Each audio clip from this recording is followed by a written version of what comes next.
जय जय शङ्कर हर हर शङ्कर जय जय शङ्कर हर हर शङ्कर जय जय शङ्कर हर हर शङ्कर जय जय शङ्कर. ஸ்ரீ சங்கர சரிதம் தெய்வத்தின் குரல் 5ஆம் பாகம். ராமானுஜர் ஒற்றுமை. ஆச்சாரியாளுக்கு ஓரளவு ஒற்றுமையாகவே ராமானுஜருக்கும் இருக்கிறது. சாதாரணமாக நம்முடைய ஆச்சாரியாளின் வழிக்கு வித்தியாசமாகவே ராமானுஜாச்சாரியார் எதிலும் பண்ணுவார். பார்க்க போனால் அத்வைதத்துக்கு அவருடைய விசிஷ்டாத்வைதத்தை விட துவைதம்தான் நேரெதிரியானது. ஆனாலும் வழிமுறைகளில் மத்வாச்சாரியாரை விட ராமானுஜர் தான் ஒரே வித்தியாசமாக பண்ணியது. பிரம்மச்சரியத்தில் இருந்தே சந்நியாசத்துக்கு போவது, சிகையை எடுத்து விடுவது, யக்ஞோபவீதத்தை அதாவது பூணூலை நீக்கி விடுவது என்றெல்லாம் ஆச்சாரியாள் போலவேதான் மத்வரும் தம்முடைய சம்பிரதாயத்தில் வைத்தார். ஆனால் ராமானுஜரின் வழியிலோ சந்நியாசிகளுக்கு சிகையும் யக்ஞோபவீதமும் உண்டு. கிரகசாஸ்ரமிகள் சந்நியாசி ஆகிறார்கள். நமக்கு அதாவது சங்கர மரபு துறவிகளுக்கு ஏகதண்டம் என்றால் அவர்கள் திரிதண்டி சந்நியாசிகள் என்பதாக 3 தண்டங்களை ஒன்றாக கட்டி வைத்து கொண்டிருக்கிறார்கள். பரமஹம்சத்திற்கு அதாவது பரமஹம்ச சந்நியாச நிலைக்கு சொன்ன விதிகளின்படி நம் சம்பிரதாயத்தில்தான் இருக்கிறது என்று நாம் அநேக சாஸ்திரங்களை காட்டினால் அவர்கள் தாங்களும் பரமஹம்சர்கள்தான், தாங்கள் அப்படி இருப்பதற்கும் சாஸ்திர ஆதாரம் இருக்கிறது என்கிறார்கள். ஆக ஆச்சாரியாள் வழிக்கு எல்லாம் வித்தியாசமாக அவர்கள் செய்கிறார்கள். ஆச்சாரியாள் மத்வர் 2 பேரும் மடங்கள் ஸ்தாபித்தார்கள். ராமானுஜர் ஸ்தாபிக்கவில்லை. 74 சிம்ஹாசனாதிபதிகள் என்று வைஷ்ணவர்கள் இடையில் இருப்பது சந்நியாசிகளின் தலைமையில் மடஸ்தாபனம் பண்ணியது போலல்ல. அது கிருஹஸ்த பரம்பரைகளின் வழியே ஸ்ரீ வைஷ்ணவ சம்பிரதாயத்தை வளர்ப்பதற்கான ஏற்பாடு. ஆச்சாரிய சம்பிரதாய சந்நியாசிகள் தசநாமிகள் என்ற 10 விதமான சந்நியாச வகைகளில் ஒன்றை சேர்ந்தவர்களாகவே இருப்பார்கள். மத்வாச்சாரியாரும் தசநாமிகளில் தீர்த்தர் என்ற பிரிவில் ஆசிரமம் வாங்கி கொண்டவர்தான், அதாவது துறவு தீட்சை பெற்றவர்தான். ஆனந்த தீர்த்தர் என்பதே அவருடைய சந்நியாச பேர். கிருஷ்ண சைத்தன்யரும் அப்படித்தான். கேசவ பாரதி, ஈஸ்வரபுரி என்பவர்களிடம் அவர் தீட்சை வாங்கி கொண்டதாக சொல்கிறார்கள்.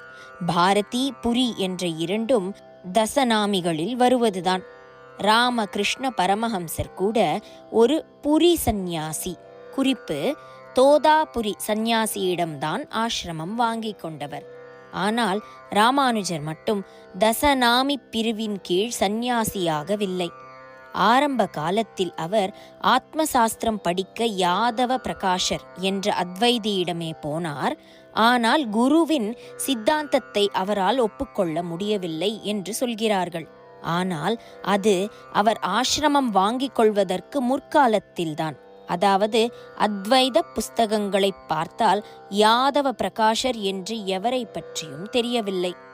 ஆச்சாரியாளின் சித்தாந்தத்தை ஆக்ஷேபித்து அதற்கும் அதாவது அத்வைதத்திற்கும் பிற்பாடு ராமானுஜாச்சாரியார் ஸ்தாபித்த விசிஷ்டாத்வைதத்திற்கும் நடுவாந்திரமாக பேதாபேதம் என்ற சித்தாந்தத்தை பாஸ்கராச்சாரியார் என்கிறவர் ஸ்தாபித்திருந்தார். அவருடைய கொள்கைகளையே பெரும்பாலும் அனுசரித்தவராகத்தான் யாதவ பிரகாஷர் என்று ஒருத்தர் இருந்ததாக தெரிகிறது. ஆச்சாரியாள் சித்தாந்தத்தை கண்டனம் பண்ணி பிற்காலத்தில் ஏற்பட்ட ராமானுஜ சித்தாந்தத்துக்கு கிட்டே வருகிற ஒரு சித்தாந்தம் அவருடையது என்று தோன்றுகிறது. அவர் செய்ததாக தெரிய வரும் பிரம்மசூத்திர பாஷ்யம் இப்போது நமக்கு கிடைக்கவில்லை. பிரத்தியார் கோட் செய்ததில் இருந்தே அவருடைய கொள்கையை பற்றி அனுமானிக்க முடிகிறது. ஆச்சாரியாள் வர்ணாசிரம தர்மங்களை வலியுறுத்தி நிலைநாட்டினார். ராமானுஜாச்சாரியார் அவற்றை அவ்வப்போது இலக்கி கொடுத்ததாக ஸ்ரீ வைஷ்ணவ குரு பரம்பரை கதைகளில் நிறைய பார்க்கிறோம். ராமானுஜ பாஷ்யங்களை பார்க்கும்போது அவரும் வர்ணாசிரம தர்மானுஷ்டானத்தை தான் வலுவாக ஆதரித்தார் என்று தெரிகிறது. ஆனாலும் அவருடைய சம்பிரதாயஸ்தர்கள் இப்படி பல கதைகள் சொல்கிறதையும் கொஞ்சம் கவனிக்கத்தான் வேண்டி இருக்கிறது. மத்வாச்சாரியார் நம்முடைய ஆச்சாரியாளை போலவே தீவிரமாக வர்ணாசிரமங்களை விதித்தவர். ஆச்சாரியாளின் வழிக்கெல்லாம் முழுக்க வித்தியாசமாக ராமானுஜர் பண்ணியது ஏன்?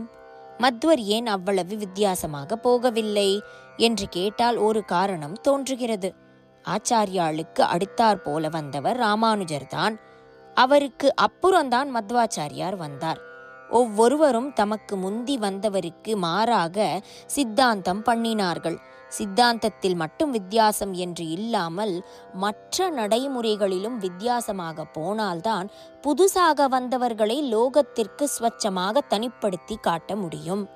புதுசாக ஒரு கட்சி ஆரம்பித்தால் புது கொள்கை மட்டும் இல்லாமல் கட்சிக்கு புதுசாக ஒரு கொடி, சிம்பல், ட்ரெஸ் என்று ஏற்படுத்துகிறார்கள் அல்லவா? அப்படி அதனால் சங்கரரை அடுத்து வந்த ராமானுஜர் சங்கரர் பின்பற்றிய நடைமுறைக்கெல்லாம் வித்தியாசமாக பண்ணினார் போல் இருக்கிறது. இப்படியே ராமானுஜரை அடுத்து வந்த மத்வர் ராமானுஜருக்கு வித்தியாசமாக பண்ண நினைத்திருக்கலாம்.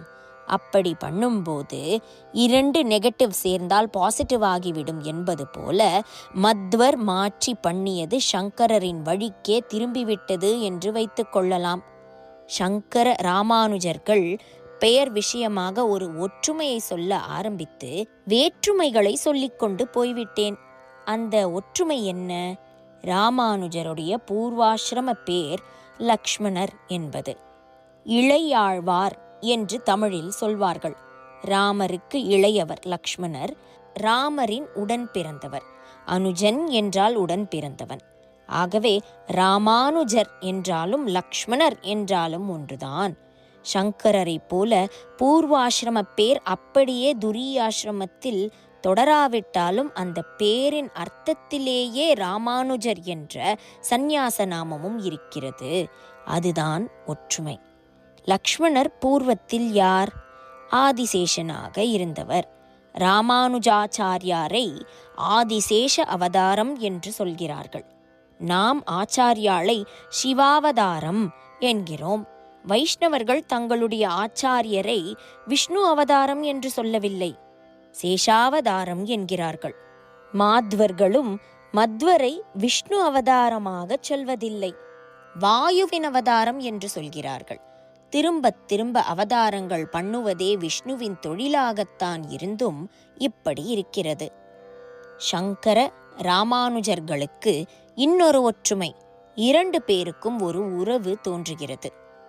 ஆச்சாரியாளின் குருவான கோவிந்த பகவத்பாதர் பதஞ்சலியின் அவதாரம் என்றால் அந்த பதஞ்சலியோ ஆதிசேஷாவதாரம். அதே ஆதிசேஷனின் அவதாரமாகத்தான் ஸ்ரீ வைஷ்ணவர்கள் ராமானுஜரை சொல்கிறார்கள். நம்முடைய பகவத் பாதாளுக்கும் ராமானுஜாச்சாரியாருக்கும் இன்னொரு பெரிய ஒற்றுமை, 2 பேருடைய ஜெயந்தியும் ஒரே நாளில் வருவது. நாம் ஜன்ம திதியான பஞ்சமியை வைத்து ஜெயந்தி கொண்டாடுகிறோம்.